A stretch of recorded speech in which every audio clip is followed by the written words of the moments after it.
Nahulog naman sa NBI ang ilang ECE graduate, reklamo nila may leakage sa kanilang board exams.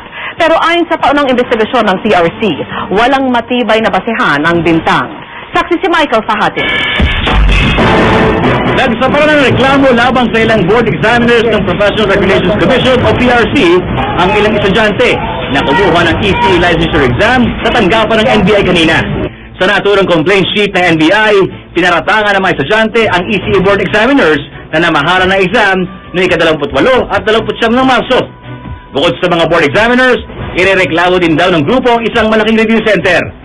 Ayon daw kasi mismo sa mga nag-enroll sa review center na tinutukoy, 100% ng kanilang itinuro sa huling araw ng review ay lumabas sa board exam ng ECE. Paniwala ng ilang examinee, nagkaroon ng kutsamahan ang ilang board examiner at ang naturang review center sa leakage na ito. Yung sinasabi naming leakage, pina-PowerPoint po ng 2 araw sa kanila, and then due to initiative ng mga reviewers nila, brainstorming nila, sinulot nila sa papel. And then actually, na-encounter na namin before board exam. Pinapa-review pa nga din sa amin, baka lumabas daw. Hindi namin pinansin kasi hindi namin maintindihan pati yung mga concepts, saan yung pinagpukuhan yung mga formula. So, hindi talaga namin pinansin. Naranasan namin yung talagang leakage during board exam, talagang hirap na hirap kami, samantalang sa kanila, na-encounter na pala nila kasi na-PowerPoint na pala. At hindi pa man ipinapalabas ng PRC ang resulta ng eksaminasyon, ay nagrally na kanina umaga ang mga estudyante na sinundan ng prayer vigil ngayong gabi sa tapat ng PRC.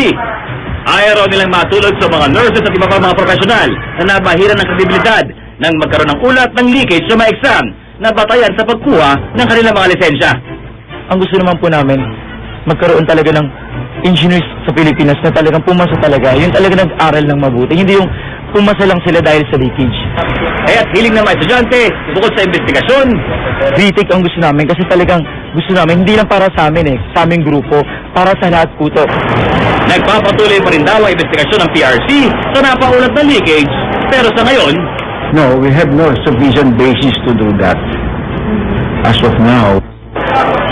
nakatakdang ilabas ang resulta ng ECE board exam ngayong hating gabi sa website ng PRC habang hindi pa nagpapalabas ng formal na pahayag ang naturang review center. Michael Patrick Inyong, saksi.